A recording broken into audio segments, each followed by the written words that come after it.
the warning ignored. The grand celestial chamber had stood for 3,000 years, its vaulted ceilings stretched into shadow, held aloft by columns carved from a single mountain range on the Zenththerian homeworld. Light filtered through crystalline skylights, casting fractured rainbows across the marble floor where the Council of Nine sat in their elevated thrones. Each counselor wore the ceremonial robes of their bloodline, deep purples, golds, and silvers that shimmered with embedded starlight. They were the architects of empires, the keepers of order, the unquestioned rulers of 47 star systems, and today, they were making a decision that would end them all. Ambassador Keeler stood alone in the center of the chamber, his scaled hands trembling as he clutched a data tablet to his chest. His eyes, golden and wide, darted from face to face, searching for a flicker of understanding, a crack in the stone walls of certainty that surrounded him. "Honored Council," he began, his voice barely steady, "I urge you, beg you to reconsider this course of action." Councillor Veyrath, eldest of the nine, leaned forward. His face was a map of ancient wars, scars cutting through scales that had dulled with age. "Ambassador Keeler, you have served the Empire well for 2 decades. Your knowledge of the younger species is noted, but you overstep. I overstep because I have seen them." Keelar's voice cracked, desperation bleeding through. "I have walked among the humans. I have broken bread in their homes. I have watched their children play in fields of wheat and heard their songs echo across colonies carved from frozen moons. They are not what you think they are." "They are trespassers," Councillor Jara said coldly, her voice like glass breaking. "Their colony ship crossed into our territorial sphere. They ignored our warnings. They showed weakness and they showed hope," Keeler shouted, and the chamber fell silent. No one raised their voice to the council, ever. Keeler swallowed hard, forcing his tone down. The New Horizon carried 12,000 civilians, farmers, engineers, teachers, children. They crossed your border by navigational error. A mistake, nothing more. They were turning back. You saw the telemetry. They were leaving, and yet they came. Veyrath said quietly, "Proximity is intent, Ambassador. We cannot allow lesser species to test our resolve. If we show mercy to one, we invite 1,000 more." Keeler's claws dug into the tablet.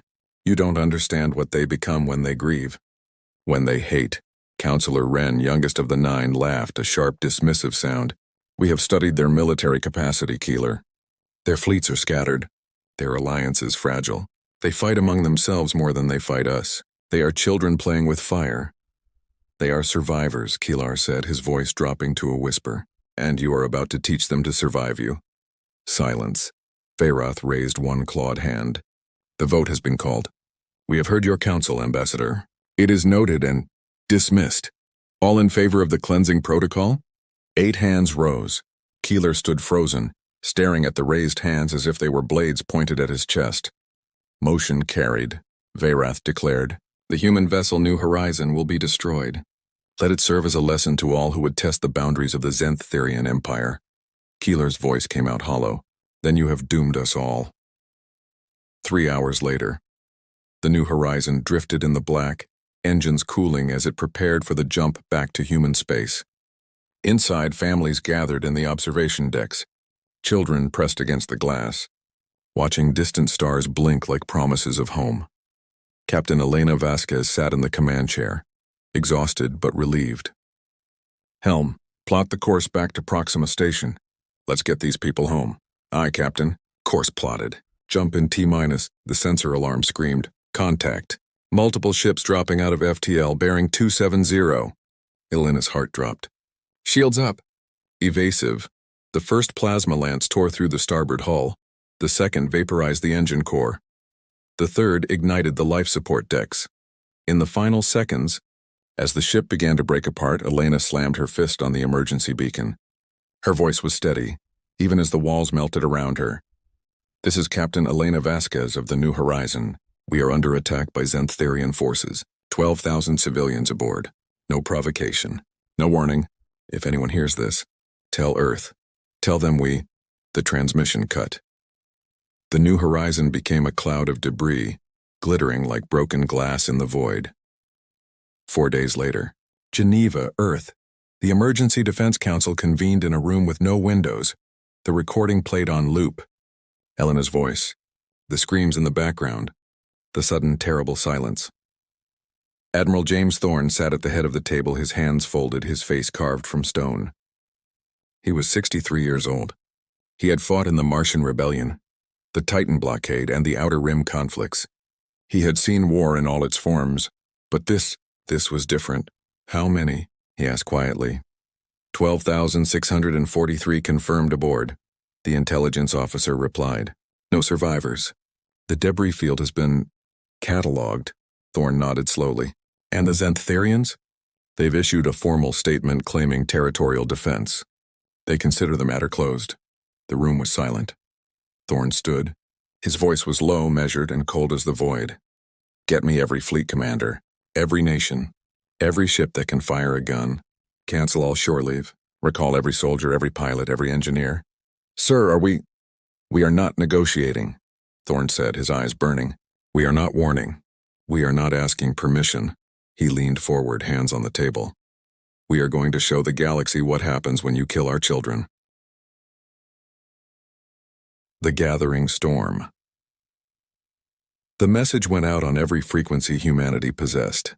It bypassed civilian channels, military encryption, corporate networks, and even the black market data streams that connected the outer colonies to the core worlds.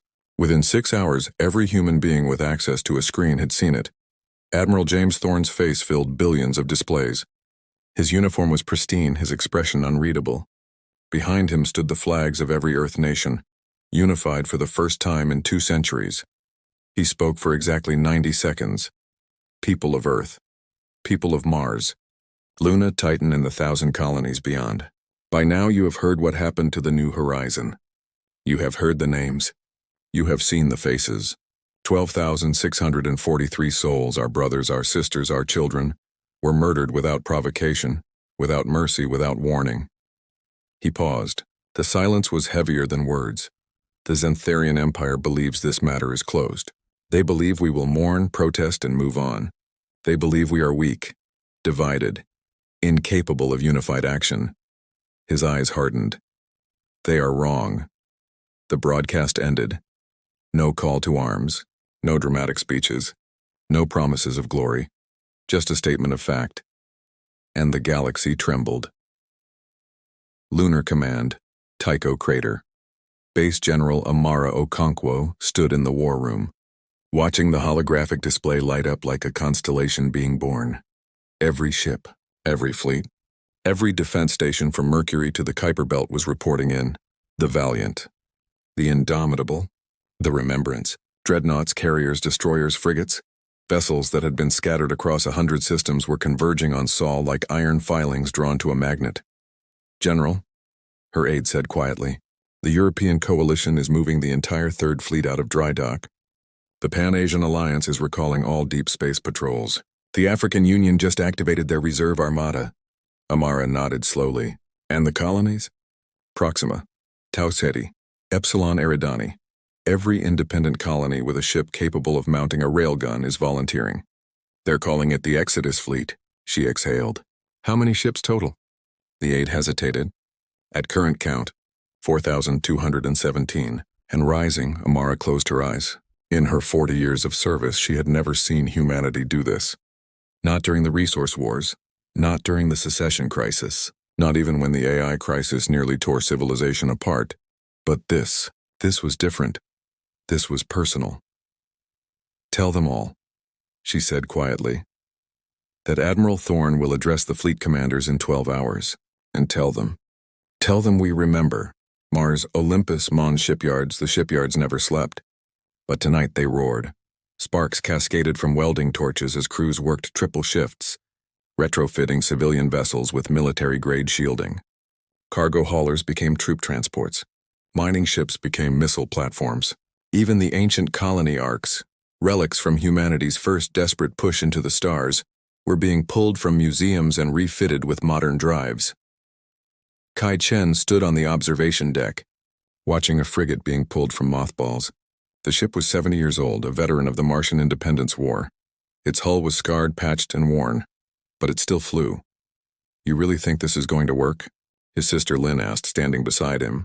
She was a shuttle pilot, civilian, never military. but she'd volunteered within an hour of the broadcast. I don't know, Kai admitted. But I know what happens if we don't try. Lynn nodded. They'll think we're easy prey. Worse, Kai said quietly. They'll think we're forgiven them. Lynn was silent for a long moment. Then she turned to face him. 12,000 people, Kai, 12,000. There were kids on that ship. Families. My friend Yuki was supposed to be on the New Horizon. She changed her ticket last minute to visit her parents first. Kai's jaw tightened. Then we go for her. For all of them. Lynn looked back at the shipyard, at the hundreds of ships taking shape in the Martian night. You think the Xantherians understand what they've done? No, Kai said. But they will. Titan Station, Deep Space Listening Postdoctor. Eliza Hartley sat in the dark, headphones pressed tight against her ears, listening to the void. She was a xenolinguist, one of the best. For 15 years, she'd monitored alien communications, translating the chatter of a dozen species, cataloging trade disputes, territorial claims, and the endless bureaucratic noise of galactic civilization. Tonight, the channels were different. The Vryn Collective, a species known for neutrality, had gone silent. The Kael'thari Merchants Guild was rerouting all shipments away from Xantherian space. Even the Hrul, a warrior race that had skirmished with humanity a decade ago, had issued a formal statement of non-interference. But it was the other transmission that made her blood run cold. She isolated the signal, cleaned up the interference, and played it back. It was Xantherian military command. Encrypted, but she'd cracked their codes years ago. Repeating, this is Fleet Command Alpha 7. We have confirmed reports of human fleet movements across all sectors, estimated 4,000 vessels and rising. They are not responding to diplomatic channels.